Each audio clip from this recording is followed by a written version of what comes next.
hirap alampasan nyo.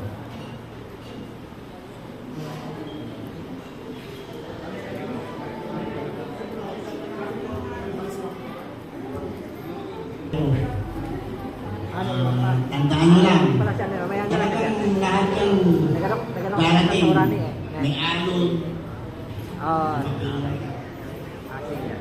yun ang inulaan sa buhay. Pero lahat lalagpas. Makita nyo naman kami ng nanay mo. Almost 30 years na rin kami nagsasama. Siyempre, may maiwasan yung mga tatalo. Pero nalalagpas sa atin.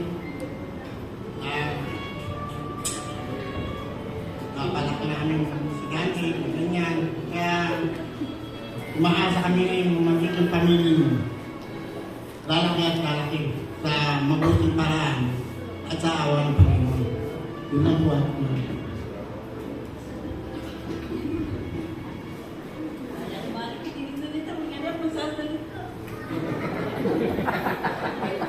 Gumayan.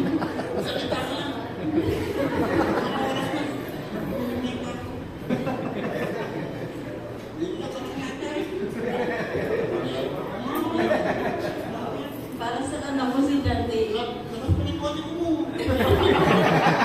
Limutan ko naman. Sa anak mo si Dante, panganay.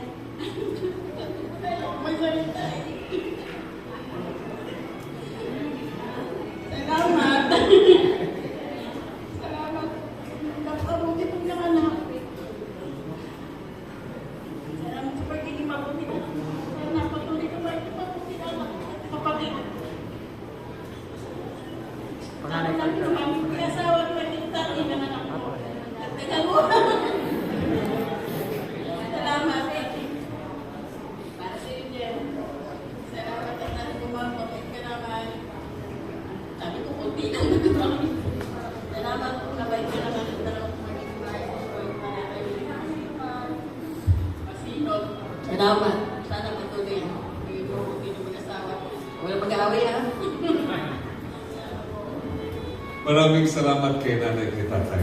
Mas pinakita ang totoong kahalagahan na nararamdaman sa mga bawat kwento at salitang narinig natin. At totoo, madalas sa unang pagkakataon, Jennifer at John Dave, kulang ang expression ng gusto diretsyo madinig para may parating na ni nanay kay tatay. Yung kadalasan, ang ebidensya, may luha, tanongin mo man, hindi naman dahil ayaw, hindi naman dahil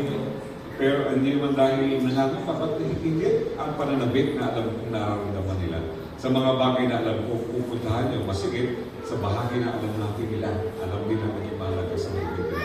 Siguro, pinaka-best gift na tingin ko dapat nating matanggap sa kanila, bigyan nyo na lang ng assurance na dapat huwag nang kabahan.